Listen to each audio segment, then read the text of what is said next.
I came from the mud. There's dirt on my hands. What is going on, everybody? Welcome to the Starter Story podcast, where today will be the start to your story. Today's guest is someone that has been in this fitness space for some time, not only for himself, but for his clients that he's helped transform. He's founder of Athletic Aesthetics, where they have transformed over 700 people.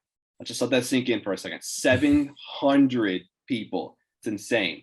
On top of that, this person's a great person to follow on social media. He posts some fantastic tips and trainings if you are in the fitness space or just even looking to get in the fitness space. But ladies and gentlemen, I give you Caleb Sprinkle. What's going on, brother? Not much, man. I appreciate you having me on, kind of sharing the story. Absolutely. So, we're going to talk a lot about what you got working on now and some things you have for the future, but I want to kind of take it back a little bit. Talk to me a little bit about your life before all of this. Was your life a normal life? A little crazy? I have no idea, so I'm just truly asking. Yeah, man. So I grew up Pentecostal, so I don't know if you're familiar with that religion, but it's pretty sheltered, pretty, I don't want to say it's pretty strict, right? So it's kind of how I was raised. So I didn't really get into fitness or anything. And to be quite frank, until I was in the 6th grade, I was overweight. My nickname growing up was Chunky Monkey. So Chunky Monkey, man. Yeah, let that sink in, man. But then I had a growth spurt. I kind of get it. I got into sports, and obviously, like most people's story, when you get into sports and athletics, you start to find a love just for moving your body. So I kind of use that as an outlet.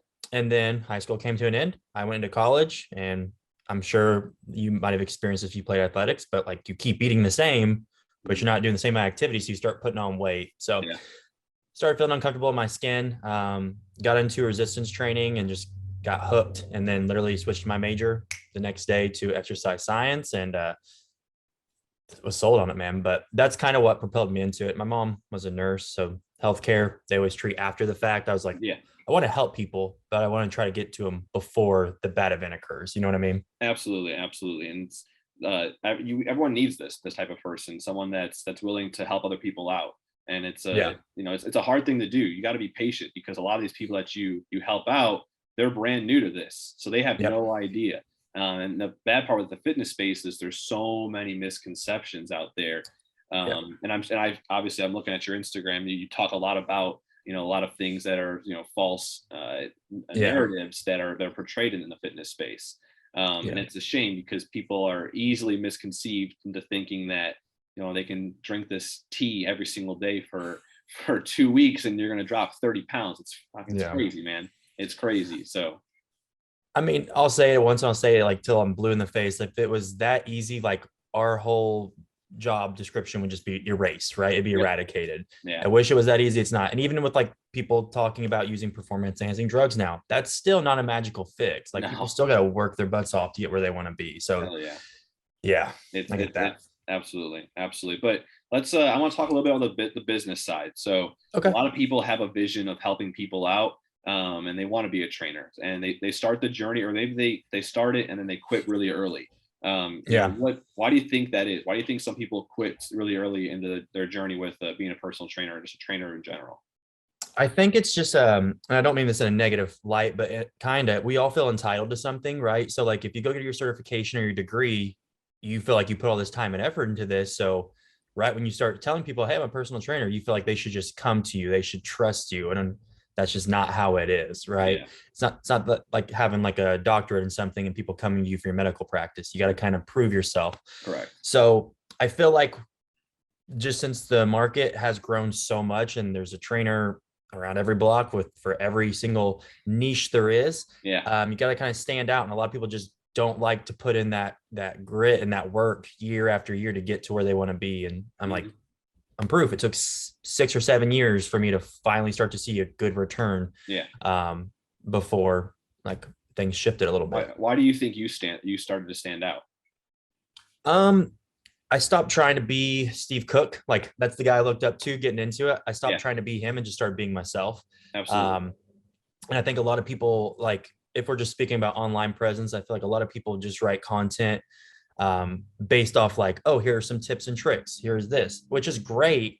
But also like just being vulnerable and talking about like struggles and how you relate to them and stuff you went through. A lot of people don't want to do that because they just see it as like, it's not sexy.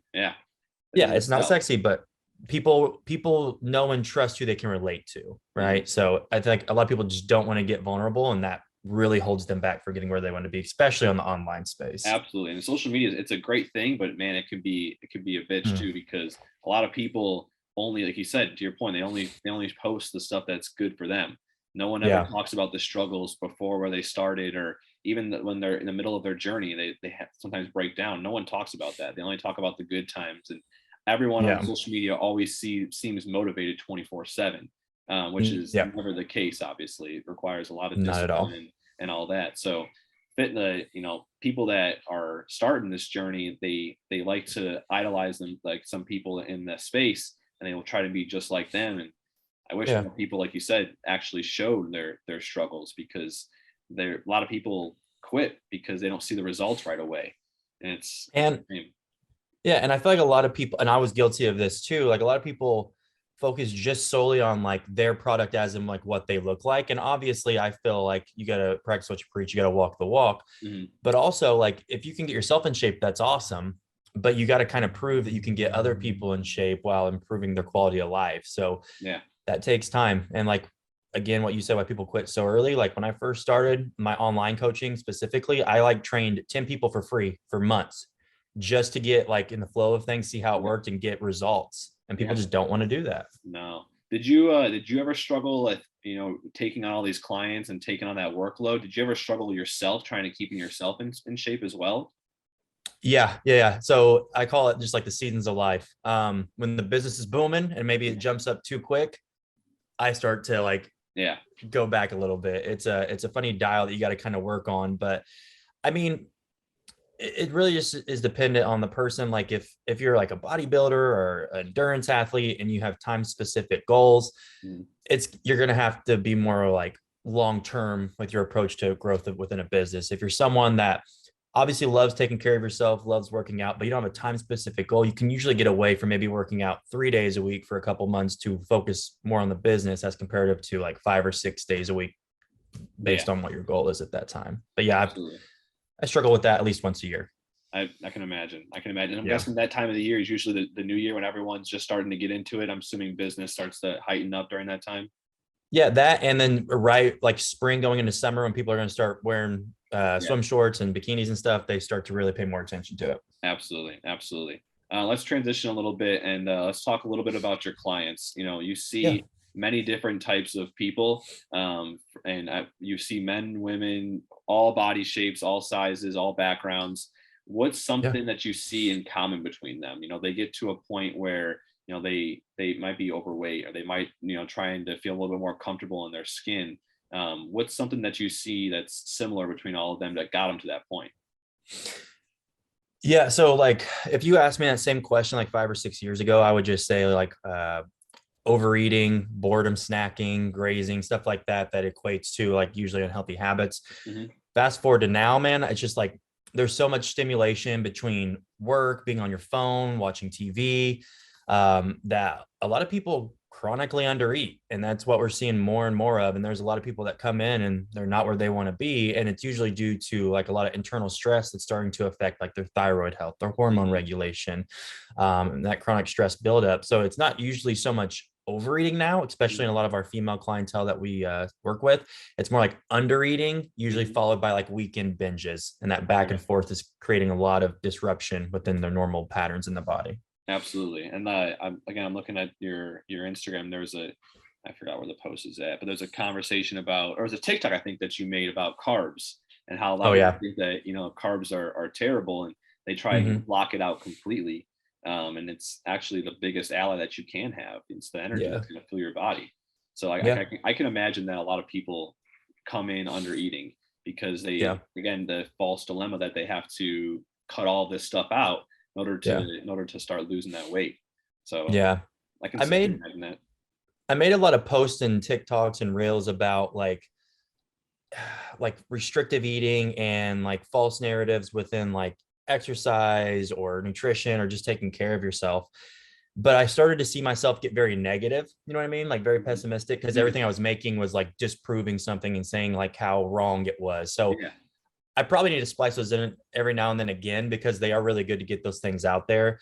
But yeah, when you remove a whole macro group, like it's very hard to continuously eat the calories you need. And even then, you're typically going to have more problems because if you're eating that much dietary fat to balance out carbs being absent in your daily intake, typically you're going to have some problems with cholesterol or did your dietary fats being too high. So absolutely. Yeah, Absolutely. 100%. Let's talk a little bit more about you again. So of your journey so far, just even your personal journey and your business journey, what has been the most difficult part so far? Oh man.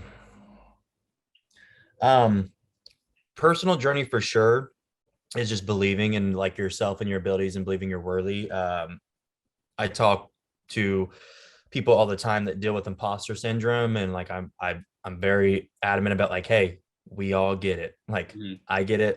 I feel as if I'm pretty well educated, and I try to stay on top of like the newest things just so I can speak openly about it and not sound dumb. And make it applicable. But still, yeah, you always are going to like have this imposter syndrome in the back of your head where you're like, oh, if I put this or say this, someone's going to call me out. And I think that fear enables a lot of people. So that was like the biggest turning point for me. And it's still a constant struggle I have. And that kind of goes within the business too, like saying, hey, I'm good enough to help you get to where you want to be in life and X, Y, and Z. And I think the biggest thing has just been overcoming that imposter syndrome because it pops up the worst times. No, I agree with you 100%. Even like when I decided to start this podcast and meeting, interviewing all these different people that have done, some crazy things. And I've had some people coming up in the future. I've, someone that I'll give away a lot in future guests. Like I have to myself, what I think is that I have no reason to be talking to these people. Yeah. But then it's so crazy because I don't understand why I would ever think that, and you get a conversation with these people and they're always the coolest people that you ever talk to. So I struggle with that a lot.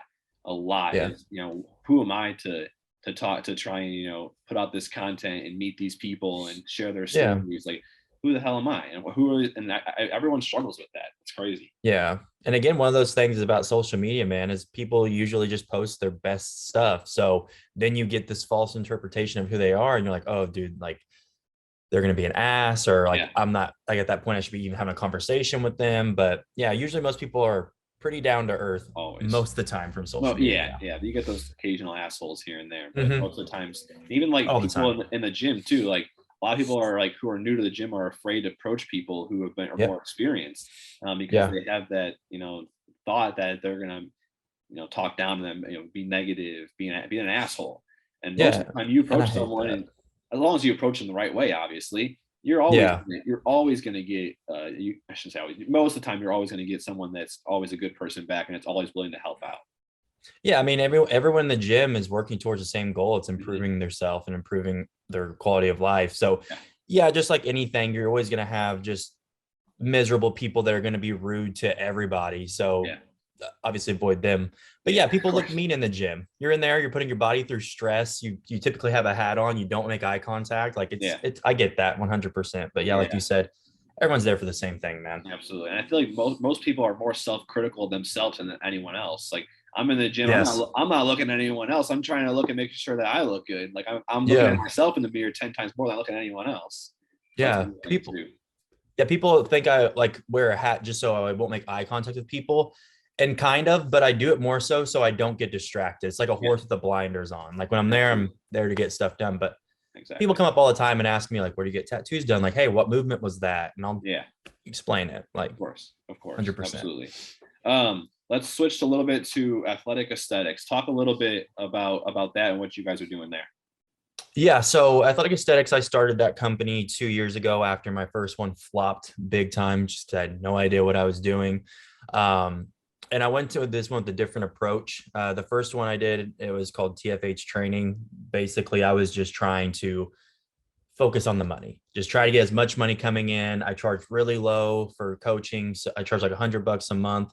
For full-on coaching, not just programming. And then I just pulled as many people in as I could. So I didn't have any help at the time. So it's this huge influx and I crashed and burned. I couldn't balance it all. So I stepped away for a second, kind of did some different things, helped open some gyms in Nashville, and then started Athletic Aesthetics 2 years ago. And when I came into that, I just made the mental decision. I'm like, hey, I know this can be successful, but I'm going to focus on delivering a quality service and changing lives. And eventually the money will equate to the energy and effort I put into it. And it has, man. And with that, like it started, you can tell by the name Athletic Aesthetics. It started with me thinking I was going to coach a lot of people in competitions, people that wanted to get in athletics. And what it slowly turned into is I saw more so just like everyday people having really bad qualities of life and not enjoying their life. And it slowly, my niche started to shift more towards that. And I just saw a lot more return like on investment when we're talking about just gratification from that. Like if you can help someone hit a PR or like on squat, that's awesome. Like I'm happy for you. But if you can help someone like fit in a pair of jeans that haven't worn like 10 years, like that's life-changing, man. Yeah. Quite literally. So yeah, that's really what we like to focus on. That's kind of our niche now, but we really help people understand nutrition more. We don't just tell them what to eat. We like to teach them how to eat and help them understand the seasons of dieting so they know how they can diet down and come back out of it safely. And if they want to build muscle, what they need to do. And then with the training side of things, it's kind of dependent upon the individual and their specific goals, but we have an app that walks them through it and we set everything up. And then we really work on mindset and accountability within that same kind of realm. Just because mindset, I've had a lot of clients, I've gotten in great shape before I was more experienced in coaching, and we never really focused on mindset. And they can lose 15, 20, 30, even 30, 40 pounds. And if they don't work on like the mental side of things while they go through this physical transition, it's always like this little inkling thing. And I'd rather you work on it early when you're working on other habits than way later. You know what I mean? Absolutely. Absolutely. And so your clients, I know you post, do you take in all sorts of clients, male, female? I see a lot more female that you guys, usually post about. Yeah. So we do accept male clientele. It just has to be a very specific personality, I guess I will say. Me personally, I just tend to work better with women because again, not to be sexist, but it seems like they want to learn a lot more. You know what I mean? Like they want to learn more about their bodies. They want to learn more about things they should be doing. And just in the past, it might've been a bad stroke of luck for me, but in the past, when I bring in male clientele and don't really like worry about how they answer questions, it's like, oh no, bro, I just want to get ripped. I don't care how I do it. I don't give a shit. Just tell me how. I'm like, no, bro, you need to know the why so you can keep doing this. You have to come back and pay me in 2 years. So again, that was just kind of my experience. I'm not saying general, I'm just generalizing, but that's kind of why we have more female clientele. And I just see that struggle with the under-eating more so in that realm. Yeah, you definitely don't see the classic bro struggling with under-eating. They're smashing, Chipotle and exactly after their lifts, and that's never a problem. They just want to improve that, that bench PR. And so I can see that. You see a lot more females want to learn the actual how to sustainably stay in shape. Exactly. That makes sense. Yeah. What's the vision you see with athletic aesthetics in the next 5 years? Oh man, the next 5 years. So right now, with the coaches and everything we have, we float around, right above 100 active clients. The goal for this year is to get up to 200. So in 5 years, I would like to have at least probably 300 or 400 clients, probably 4 or 5 coaches. I would like to have like maybe a small private training facility where people can kind of come into town and do stuff. And I like to have retreats out the kahunas, man. I love doing client retreats because like even me and you just sitting here talking back and forth on the internet, it's great. I get to meet you and everything, but it's a different experience when you're with someone in person, and you're going to grab food and doing things outdoors. So I would like to get to the point we're doing like 3-4 retreats a year as well for our active clients, man. I've been seeing a lot of that more recently with like a lot of people in the entrepreneur space or even just a mindset space. They take a lot of people out to usually Mexico or some place in the Caribbean. They do like those in the jungle retreats. We've been seeing a lot more of that lately, and it's good to do, to remove yourself from what you live in right now and actually be able to detach yourself and then truly learn from someone and then be able to take those steps and those actions back into your life. So and it's a great idea. Yeah. And I like the retreat idea because some of the clients that we work with are single, no kids or anything, but some of them they're married with kids and they never really get to take a vacation and just like focus on themselves. And I think it's a really good opportunity to meet them and like kind of like free them up and give them a little bit of an escape for a minute for their day-to-day life. Absolutely. All right, last question I've got for you. Today is January 19th, so we're a little bit more than halfway through the beginning of 2022. A lot of people started as always their New Year's resolutions at the beginning of the month. A lot of people at this point probably have already fallen off by now. So what's one thing you would tell them to try and get them to go back on? Progress over perfection, and perfection is not a real thing, right?